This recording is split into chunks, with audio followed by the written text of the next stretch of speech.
Michelle, Social Justice Ireland were in the national news in Ireland last Friday, 21st of February, and I read a column you personally wrote in the Irish Times on that day also.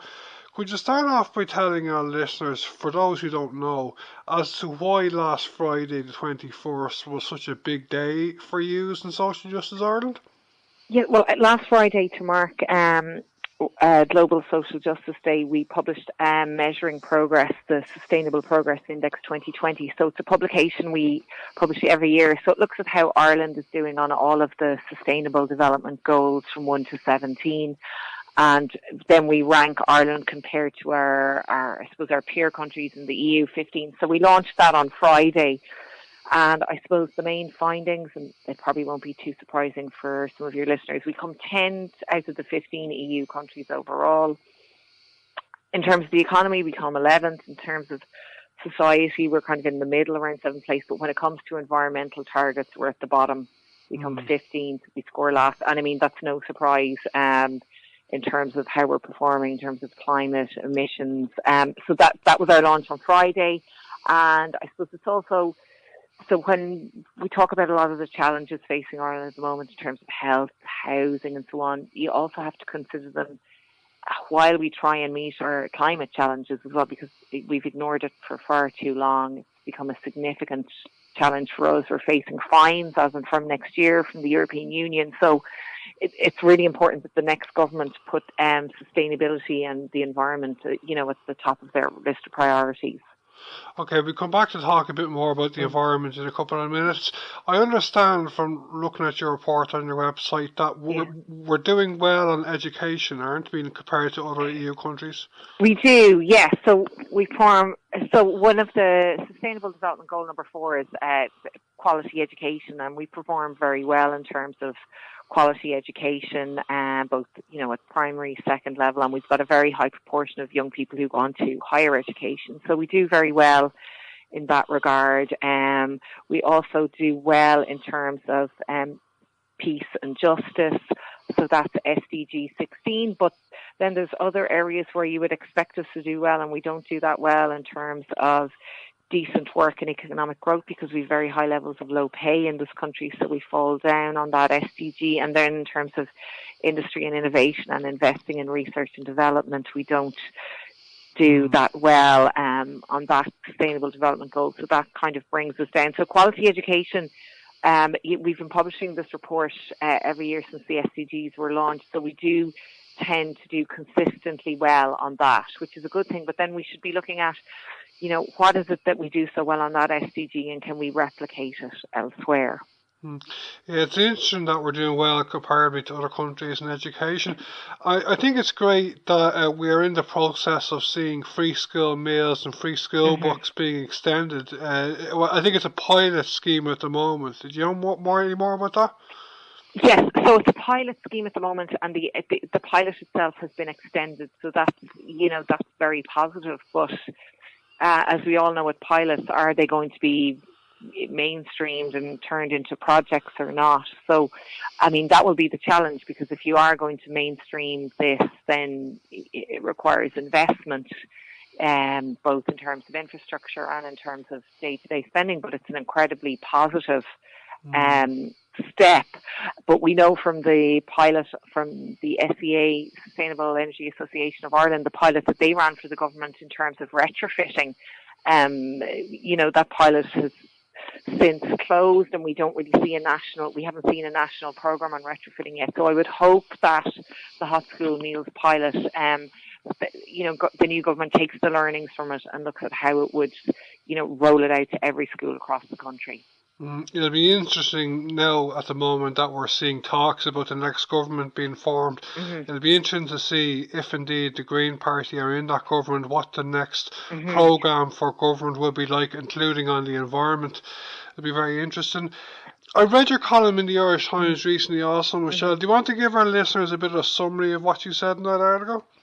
I suppose, yes, that, there's no way we can meet our challenges without looking at increasing public investment, and in order to do that, you need to look at how much revenue you're going to raise and how much revenue you need, but also that we need to look at, I suppose, this is in light of the recent UN Development Programme report on human development, and that report is called Beyond Income, Beyond Averages and Beyond Today. And I suppose what it points out that I suppose the thread running through, countries across the world is a huge frustration with the inequalities that people feel that they're faced with in their daily lives, and that we can't just keep framing things around the economy and economics. And I suppose that's where the Sustainable Development Goals comes in. You need to look at society, how we're doing as a society, what sort of environment do we live in, what sort of environment are we going to be passing on to our children, and how can you provide, the fundamental basics to people, so, such as access to a home, to, decent healthcare, education, access to income in a time of need, meaningful work. How is the new government going to provide all of those kind of things? So we make some proposals there in terms of, what sort of, can you set a minimum floor of services and income supports that people will be entitled to throughout their life cycle? So that's something the next government could do. Look at what that floor would look like. So what's the base level that you're entitled to? How do you develop it? How do you make our taxation system fairer?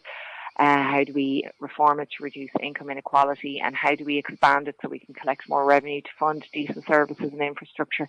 How do we make sure that people can trust that the government will address the challenges that we face and improve everybody's living standards? And how do we do it all sustainably? So, that our goals should be socially, environmentally and economically sustainable. So, I mean, those are the key things. I suppose that was the purpose of the article, was to make people and, those who are going to be negotiating the programme for government think about these issues and what they can put into the programme for government to address those challenges.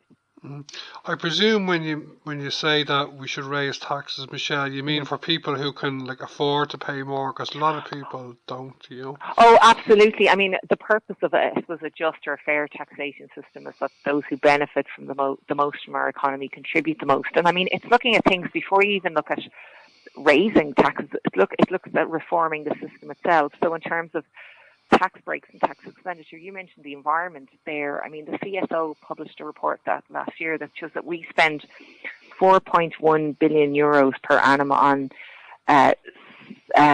environmentally damaging subsidies. So at the very least, we should be examining on where that money is going. Is the behaviour that it's supporting damaging the environment? And then, if so, we shouldn't be subsidising that behaviour.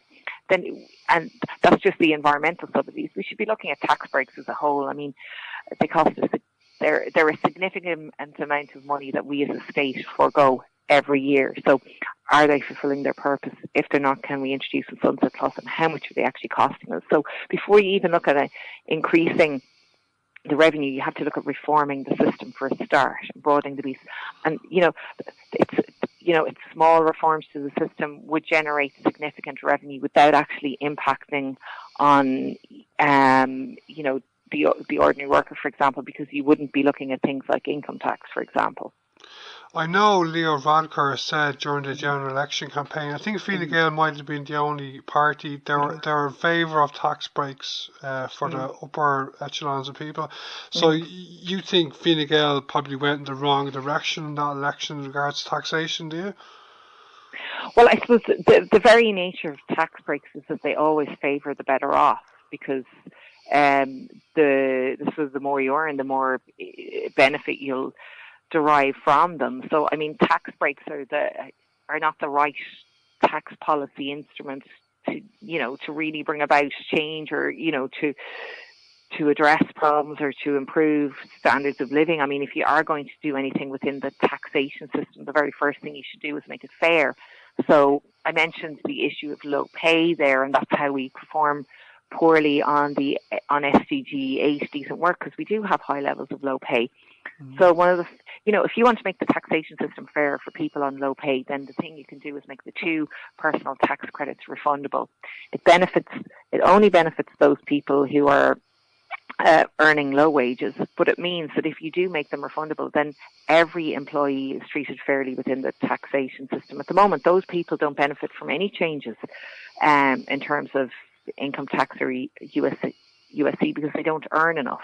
So if you're talking about reform and a taxation system that treats everyone equally, then tax breaks wouldn't be the way to go about it. You should be reforming the system so that everybody is treated equally and if everybody should benefit at the same level. So another proposal we would have is just the standard rate, any tax breaks, so they're all available at 20%, so that everybody gets the same rate.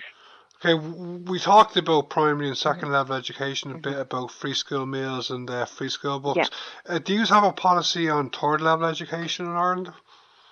Well, I suppose one of the things we would have pointed out in terms of third level is that, we had Castell's report on how it's actually going to be funded was published in 3 years ago now, but we haven't seen any movement in terms of, the future funding for higher education, because that's one of the big challenges.